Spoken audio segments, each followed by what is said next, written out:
Hey guys, it's Gamer and I'm back with another Orncast video, and today I have a sort of walkthrough on the brand new dungeon that just came out, I believe, yesterday. This is Rising Flare. I actually cannot remember. Into the Darkness. There we go. Completely forgot the name there for a second. But yeah, let's go ahead and get right into it. So this is on normal. Just because it's very freaking hard. It's very hard. But actually, before we get into that, the quest actually to get in the dungeon is actually into your coast, right in front of Flare Island, on the bridge. So you're gonna want to go ahead and get that quest. You don't have to do anything else from that point. You don't have to do some other quest or anything. You just bring it on over to Whispering Islands, and this is where the dungeon entrance is. It's on the pirate ship, or just, yeah, I'm gonna say that, the pirate ship.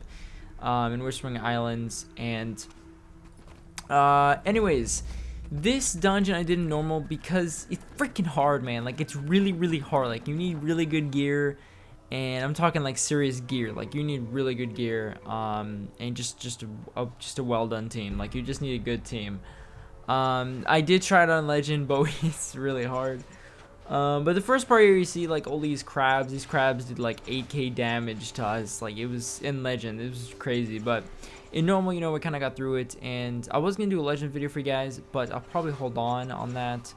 I'll hold on for quite a while until I get like better gear or something. But I did this on normal just to show you guys, you know, what the strategy is, because I already know the strategies for the bosses. And just the whole layout of the dungeon, and I kind of like it. I like it. It's not too bad. It's really kind of cool because it kind of takes you through different places. Like it takes you through like literally like a set that looks like Whispering Islands. You get one that looks like Red City, and it's pretty cool. So, and I think there's also one that looks like Vega. So it's pretty cool. So after you kill all the mobs, you're gonna get to the first boss, which is the Iceberg Beetle, and it's basically Titsalem from GSL except blue.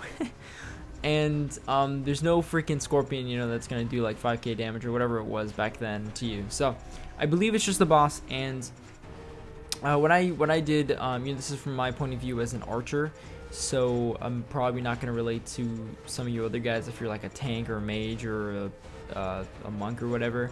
So basically I just stay back. He does armor break, so just stay back. He does stun, and we just the whole around, you know, just did freaking just DPS to him and just killed him that way. It was pretty easy. I'm not too sure how it is legendary, but just normally he was pretty easy. He did ice me a couple times, so there is a bit of stun there. But other than that, it was not too hard at all. So but yeah, the boss is like the level 66, so they're pretty easy. But aside from that, we have some more mobs. You're gonna kill those guys. You're gonna see some minotaurs and just a lot of the creatures from like previous dungeons. So just pretty straightforward killing mobs. And you're gonna see two paths in a second. So there's gonna be right in the like straight path. You're going to want to take the right, because if you go ahead and go straight, that's where the third boss is, and there's actually a force field there, so you can't go through there until you kill the second boss. And the second boss is kind of funny. So once you take the right path and you kill all the mobs, you'll actually get to the second boss, which is like an undead monk, literally. Like, it's literally like an undead, like, I think it's, I can't remember, what is that, S2? I don't even know, but it's some gear that's been shown already, and it's an undead monk, basically. I'm just gonna call it that. And this boss is actually pretty interesting. So what you guys should do is kind of stay back away from your teammates. You don't want to get too close, because this boss does spawn kind of giant like circles around the map, and so he spawns two of them. There's a red one and a blue one. If you see a red circle on the ground, you're right in the middle of it, you want to run out. Red or blue, you want to run out. The red one causes a meteor to fall down and does some damage on you. Again, this is normal, so it didn't do too much damage. I think I avoided all of them, but the monk kind of stayed there because, you know, it wouldn't hurt him as much. And besides, he was wearing PP gear, so he had like a ton of health.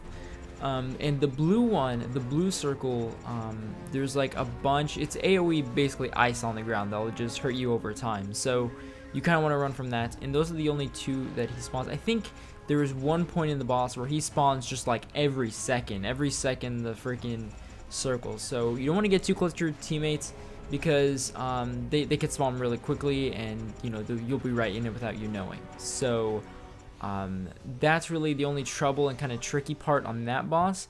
Again, other than that, he's not too hard at all. Again, this is normal, so I'm just gonna keep reminding you guys that this is normal. So again, it wasn't too hard at all. And then after this boss, we get to the freaking sick boss. I cannot remember his name because I do not see his name, but whatever. He's sick. He's awesome. He's cool. This is probably I want to say like my favorite boss, because it's challenging and it's really, really cool. Just the way he looks, it's just so cool. So basically on this boss, or actually before that, there's actually a waterfall, which is pretty funny. The monk kind of takes it slow. He doesn't even jump at all. You know, you're kind of tempted to jump, but don't jump unless you're me, and I kind of yell at it, and I kind of survive somehow. But the monk just needs to drop down safely without dying, and you can do that just by going on the right near the rocks and kind of slide down from there. But the other ones, you know, they can just jump off and die or whatever, or not, if they're lucky, and the monk can just res them that way. But anyways, on to the last boss. So this boss is very interesting. So where to begin? So basically, we want to do full DPS just in the beginning, just full on in the beginning.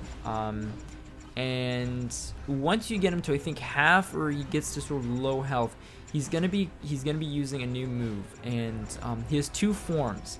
He has his same red form, except it's a little different.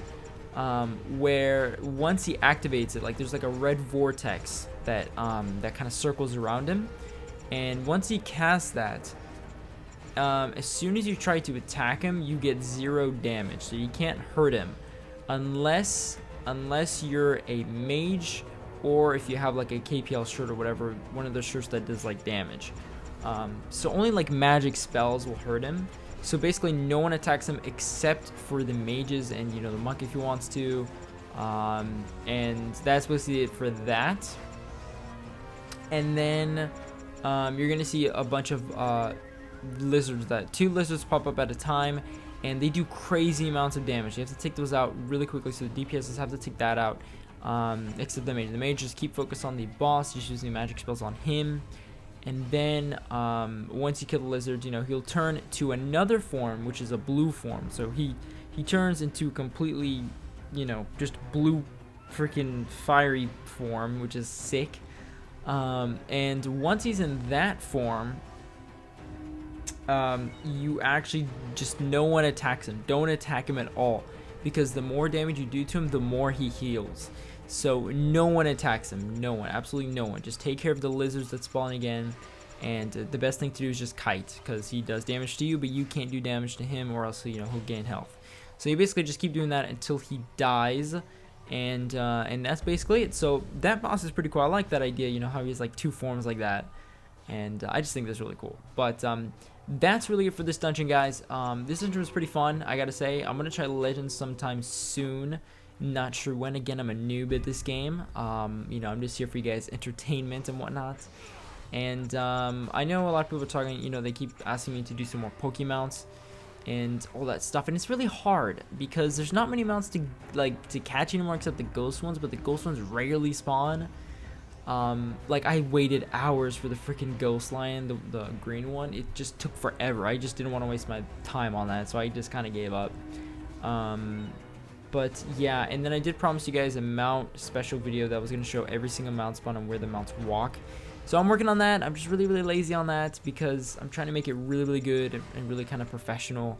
So I got to cut out like these pictures of the mounts so it looks really good. So that'll take me quite a while because I have like 20 more to cut out. Plus school and everything now, and my second channel I want to work on. And it's just a lot of stuff going on right now. So yeah, anyways guys, thank you for watching, and I will see you guys in the next one.